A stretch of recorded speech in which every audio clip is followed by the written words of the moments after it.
Okay, g'day guys, Andrew here. Look, putting a gable in an upper story wall, it's not as obvious as probably it could be, and maybe in the future we'll do some changes in this area. However, I'm going to show you how to do it. So what I've done here is I've actually created uh, the ground floor wall, and I've created the first floor wall as a gable. I'm going to show you how I did this and how I achieved the result. But what I actually did is I split the wall into three, and I'll show you how I did that soon. I'm also going to show you some cool things about window labeling and how that works for us, and how to place a window while we're at it.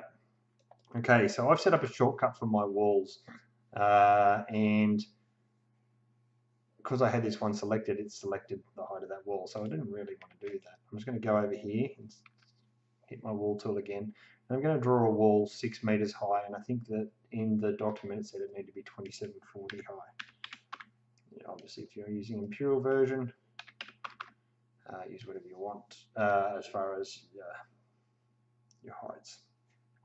Okay, and now what I'm going to do is I'm just going to draw my wall 6 meters long. So I type in 6 meters, push enter twice, and now I have a wall 6 meters long. Now in that wall, I need to put in some windows. Now you would assume that the windows would be evenly spaced. Okay, so I'm going to select my wall and go add window. And there's some cool new features inside of Plusspec 18 Pro that enables you to actually label your windows. Now obviously the first window is going to be window number 1. Okay, now to activate this screen, if I write in a measurement, watch this, if I write in a measurement, say 600, whoops, 600, it's actually writing in the VCB, and I don't want that to happen. However, if I click on the screen, it's going to place my window. So what I need to do is actually push my scroll wheel orbit, and now what it's done is it allows me to write in the measurement that I want to for this window. So I'm going to type in 600, enter, and I want it to be 1200 wide, enter. And now I have my window number 1. Notice that it actually had labels on that window. And that's because I have them turned on. You can turn them off if you don't want them. You can change your sill height and everything. So moving on, I now need to go to window 2. So I'm going to go here and go window 2. Click my scroll wheel. Just activate the screen. I'm going to type the distance in from the side. 2400. Enter. 1200 window. Right, the next one's going to be window 3. Scroll button again. What have I got? I got 2400 plus 400, I guess. You can see my measurements down here, so if I forget where I'm up to, you can see on the left-hand side there I've got measurements. So the outside of this window is 3600, so I need to go another 600, so it's 4200 to the next window. And 1200 again. Notice I moved the mouse so that the window's in the right location. Now I have my windows, but you can also notice my text is overlapping down here. I'll change that as well later. I'll just get back to the original request was how do we do this? Now, I would assume if you're going to have a window up here, you'd have a floor. So the first thing I would probably do is just create a rectangle for my floor. Just 6 meters by 6 meters. You'll obviously do it to whatever suits you. 6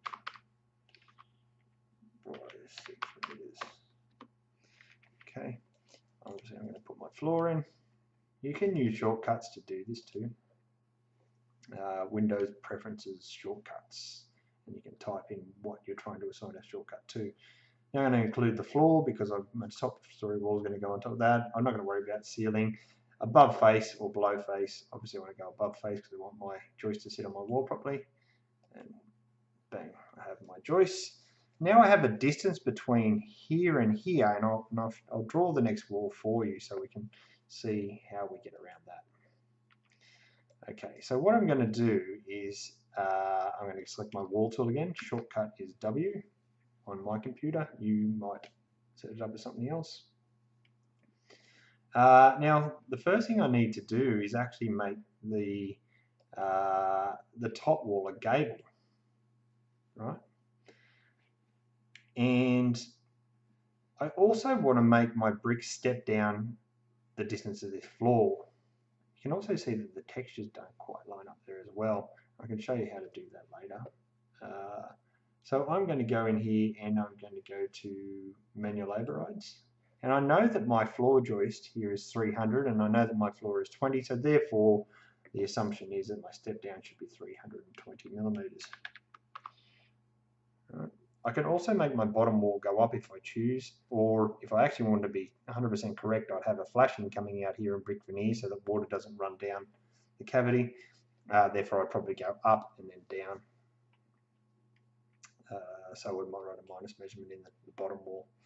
Okay, and okay, from here to here, I could have just written 6 meters. Oops, I forgot to write that as a gable. Okay.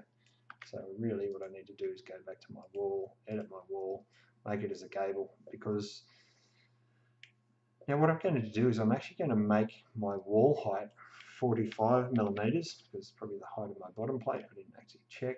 I can just make that 1 millimeter gable, and the degrees will be 45 degrees. You can write ratio or pitch if you choose.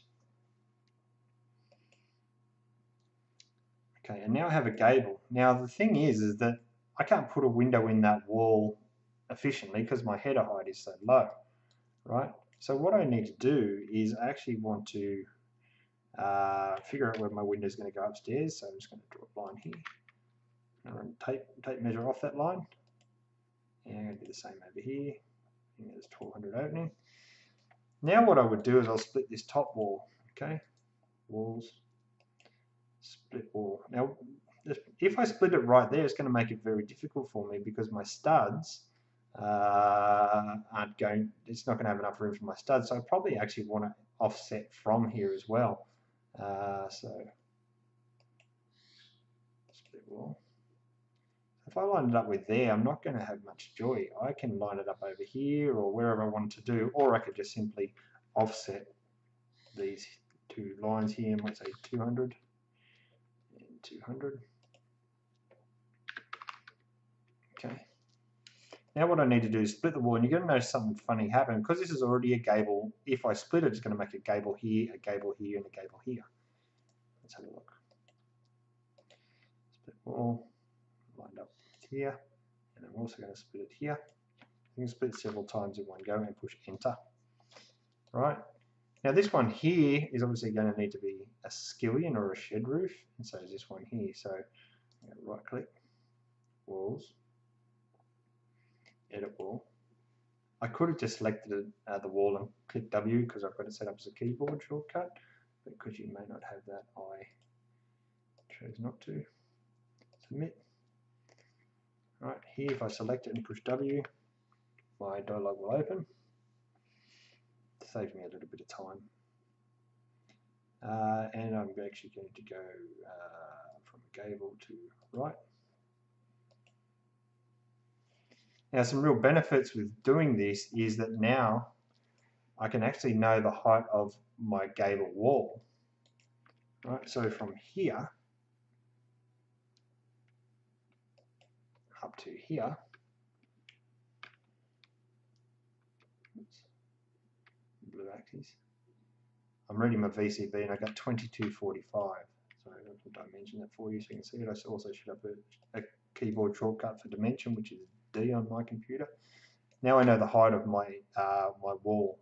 Okay, so wall 2245, and I'm also going to need to set my head height, which I'll quickly have a look at.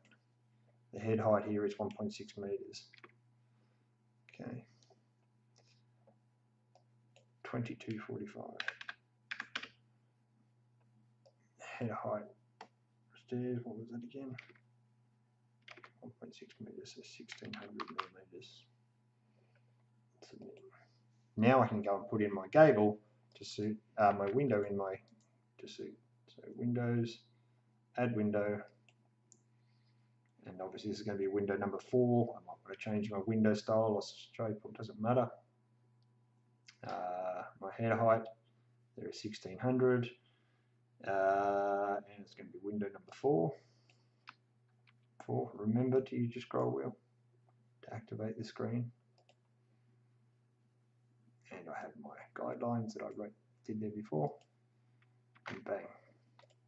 I now have the solution for that problem. I also mentioned here before is see my text is overlapping. If you right click a wall and go to Windows and Doors, Edit Window and Door, I can sequentially change window numbers, size of text to suit whatever it is that I want to do. So annotation and text, I can change the offset of my text, or I can change the height of my text. 100, say, and I might make the offset of this particular text 500, and you can do the same, or whatever suits you. Okay, and you notice that that's the best way to go and change your text. Before I went and put my windows in, I basically should have set up the text to the right size. I guess it depends on how big you need it in your model. So now we've got that done, I'm just going to create some scenes so we can actually see how it looks structurally. Just going to select all there, go submit. Notice my scenes are coming across the top here, so therefore I can now have my elevations and sections and everything done there. Okay, and I want to look at my structure. How does my structure work? You can see that I could probably add a few extra studs in here. It's probably because my wall height frame here is the same as that. You can do that by just using the beam tool. You can select the size timber that you want to do.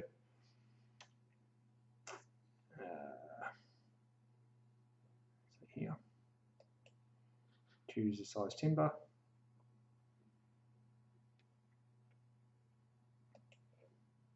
And I can go and put studs in to suit wherever it is I require. You see, when I move my mouse around there, I have the opportunity to change locations of where it's sitting. Or I can push my bottom button, down arrow, and it will change the locations of my timber. I can go and put in extra timbers because you might want to run it this way for some reason, or you know, there's so many different things that you could do here depending on the application.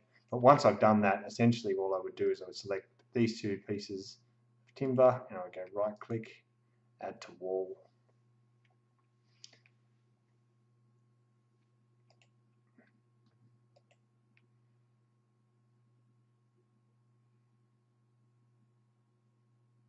Sorry, I should have selected my wall, selected the two timbers, right click, walls, add beams objects to wall. And now that's all in one. If I redrew the wall, those timbers will always stay there, and that'll help out a fair bit. All right, guys, I hope it helps. Cheers.